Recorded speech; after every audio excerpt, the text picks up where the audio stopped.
Bihar SSC 2014 में form भरा गया था और उसके बाद 2018 में एग्ज़ाम लिया गया था।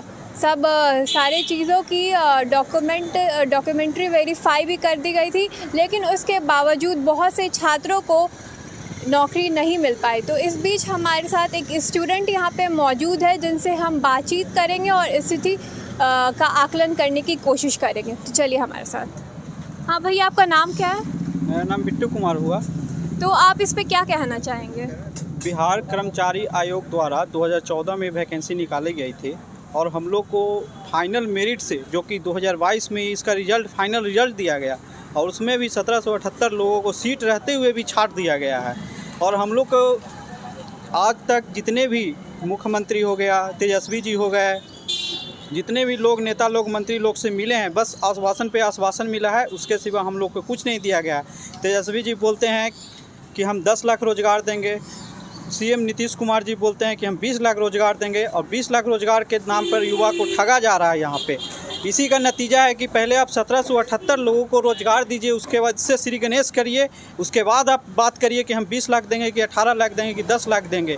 बस न्यूज़ पर ये दिखाया जाता है कि हम इतना इतना रोज़गार दे रहे हैं, हम इसका लेटर दे रहे हैं। हाल ही में नीतीश कुमार जी ने राजस्व कर्मचारी का लेटर बांटा और उन्होंने बोला कि हम फ्री में नौकरी बांट रहे हैं।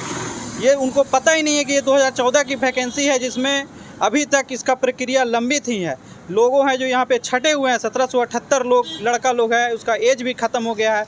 8 साल की प्रक्रिया में अब वो किसी भी फॉर्म भरने के लायक नहीं है, फिर भी यहाँ पे सीएम और मुख्य तेजस्वी जी हो गए, उनको कोई फ़र्क नहीं पड़ रहा है। बस वहाँ पे जाते हैं तो आश्वासन मिलता है और इसके सिवा हम लोग को कुछ नहीं मिलता है। आज हम इसी मुद्दे पर माननीय अल्पसंख्यक मंत्री जो हुए जमा खान, उनसे मिले। उन्होंने हम लोगों को आश्वासन दिया है कि वो 21 तारीख को हम लोग को सीएम से डायरेक्ट मुलाकात करवाएंगे और इस मुद्दा पे हम लोग को बात रखा जाएगा। तो आपको क्या लगता है, आपको उम्मीद है कि आगे भी कुछ काम होगा? हम लोग को तो उम्मीद है, तभी हम लोग यहाँ पे आ रहे हैं। हर बार मिलते हैं, वहाँ से सामान्य प्रशासन विभाग में जाते हैं तो वहाँ से हम लोग को मिलता है कि आप लोग जाके सीएम आवास में जाइए, सीएमओ से ऑर्डर मिल जाएगा तो हम लोग आपका मेरिट लिस्ट क्लियर कर देंगे, सेकंड मेरिट लिस्ट दे देंगे। जब यहाँ सीएमओ के सबके पास मिलने की कोशिश करते हैं तो हम लोग बिहार का जनता हो के भी बिहार का जो सरकार हुए मुख्यमंत्री जी, उनसे मिल नहीं पा रहे हैं। ऐसा बिहार का आज स्थिति हो गया है। युवा लोग को यहाँ परेशान किया जा रहा है, प्रताड़न किया जा रहा है। 8 साल से हम लोग परेशान हैं और मुख्यमंत्री से मिल नहीं पा रहे हैं। 3 महीने हो गया, 3 महीना से ऊपर होने जा रहा है। मुख्यमंत्री से हम लोग गुहार लगाए हैं, वहाँ हम लोग आवेदन भी किए हैं मुख्य जनता आवास में मिलने के लिए, फिर भी हम लोग को मिलने के कोई भी मौका, कोई भी चांस नहीं दिया जा रहा है। देखिए, हम लोग का यही मुद्दा है जो भाई बताए हैं कि प्रथम इंटर स्तरीय बहाली 2014 में आई थी, उसमें पीटी हुआ, मेंस हुआ, टाइपिंग हुआ, फिजिकल हुआ, यहाँ तक कि डॉक्यूमेंट वेरिफिकेशन भी करा चुके हैं। उसके बाद भी 1778 विद्यार्थी को बाहर कर दिया गया है।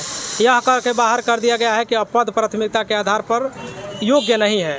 हम आपके चैनल के माध्यम से यही कहना चाहते हैं, जब योग्य नहीं है तो हमको क्यों वेरिफिकेशन कराया गया है? कोई भी नौकरी का चयन प्रक्रिया का अंतिम चरण होता है डॉक्यूमेंट वेरिफिकेशन। इसका मतलब होता है कि यदि आपको डॉक्यूमेंट्स में कोई कमी है, गड़बड़ी है, तब आपको बाहर किया जाएगा। तो आपको क्या लगता है कि नौकरी मिल जाए? यही तो बता रहे हैं कि हम लोग 75 से 80 विधायक का लेटर भी लिखवा चुके हैं और इस लेटर को बिहार कर्मचारी चयन आयोग के यहाँ जमा किए हैं और सामान्य प्रशासन के यहाँ जमा किए हैं और नीतीश कुमार जो अभी हम लोगों का सूबे का मुख्यमंत्री हैं, उनके यहाँ भी जमा किए हैं। 75 से 80 विधायक हम लोग का सपोर्ट में है और 5 से 6 बार हम लोग तेजस्वी सर से भी मिले हैं, लेकिन हम लोग को सिर्फ आश्वासन मिल रहा है, नौकरी नहीं मिल रहा है। और ये लोग वादा करते हैं कि 10 लाख देंगे, दूसरा आदमी कहता है कि 20 लाख देंगे। उन लोग से हम कहना चाहते हैं कि पहले 1778 को ज्वाइन कराया जाए ना, क्यों नौकरी के वादा कर रहे हो? पहले हम लोग जो सब कुछ पास कर चुके हैं उस पर ध्यान नहीं दिया जा रहा है। और हाल ही में जो हम लोग को सूबे का सीएम जो है राजस्व कर्मचारी का नियुक्ति पत्र बांट रहे थे, उनको ये बोलना चाहिए कि ये बहाली जो है 2014 की है और बहाली उस समय के जो सीएम थे माननीय जीतन राम मांझी जी के द्वारा निकाला गया था। ये बात उनको बोलना नहीं चाहिए कि ये जीतन राम मांझी जी का बहाली है और हम नियुक्ति पत्र बांट रहे हैं। ये तो तेजस्वी जी और सीएम जी अपना श्रेय ले रहे हैं कि हम नौकरी बांट रहे हैं। इनको बताना चाहिए कि हम नौकरी नहीं बांट रहे हैं, 2014 की बहाली है। जो लड़का तरस रहा था नौकरी के लिए, उस लोग को हम नियुक्ति पत्र बांट रहे हैं। और इस बात पर भी ध्यान देना चाहिए कि जो लड़का हर कुछ पास कर गया है, उसका एज सीमा ख़त्म हो गया है, दूसरी बहाली को भर नहीं सकता है। जब आप बहाली निकाल के क्या करिएगा जब फार्म में आदमी ना भर पाएगा? उसको भी आपको विचार करना चाहिए।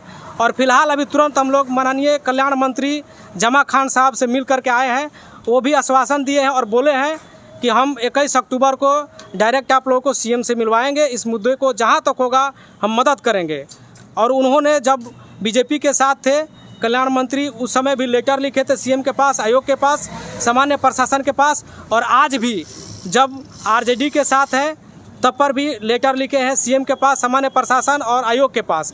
और देखते हैं कि आगे क्या होता है। हम लोग तो अपना विचार यही है कि जब तक से हम लोग का फाइनल नहीं होगा हम लोग लगे रहेंगे, क्योंकि अब एज नहीं है तो आदमी करेगा क्या।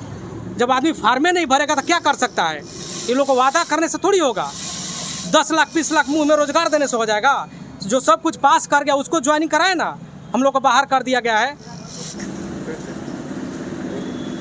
तो इस वक्त हमारे साथ एक विकलांग अभ्यर्थी मौजूद है जो बीएसएससी का एग्ज़ाम दे चुके हैं और उसमें वो पास भी किए थे, लेकिन इन्हें नौकरी नहीं मिल पा रही है। और हम इनसे बातचीत करके इनकी व्यथा को जानने की कोशिश करते हैं।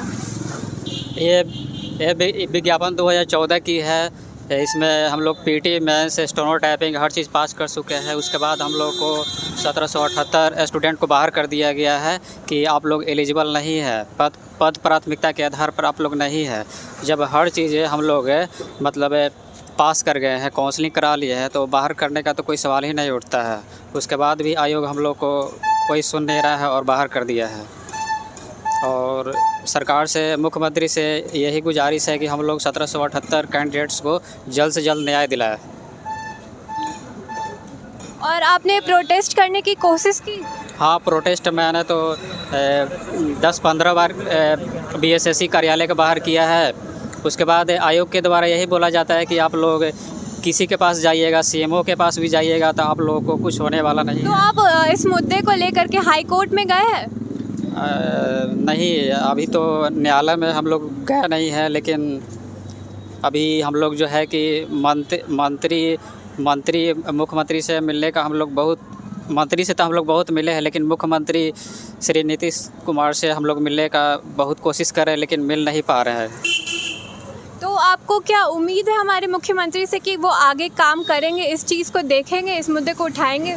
एकदम उठाना ही चाहिए, ठीक है, क्योंकि वो 20 लाख नौकरी की बात करते हैं तो 1778 को पहले न्याय दिलाने का कोशिश करें, उसके बाद 20 लाख की बात करेंगे।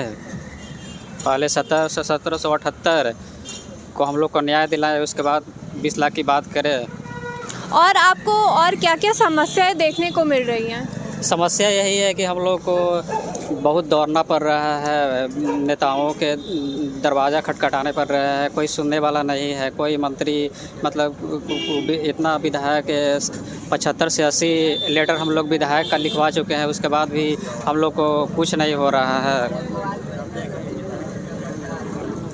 बहुत हम लोग दौड़ रहे हैं, आंदोलन कर रहे हैं, उसके बाद भी सरकार नहीं सुन रही है, आयोग तो सुन ही नहीं रही है। इसमें मुख्यमंत्री को इस संज्ञान लेना चाहिए जल्द से जल्द, और हम लोगों को 1778 को न्याय दिलाने का कोशिश करना चाहिए। हम लोग बहुत कोशिश कर रहे हैं 1778 को मेरिट लिस्ट के लिए एकदम ज्वाइनिंग मतलब दिया जाए।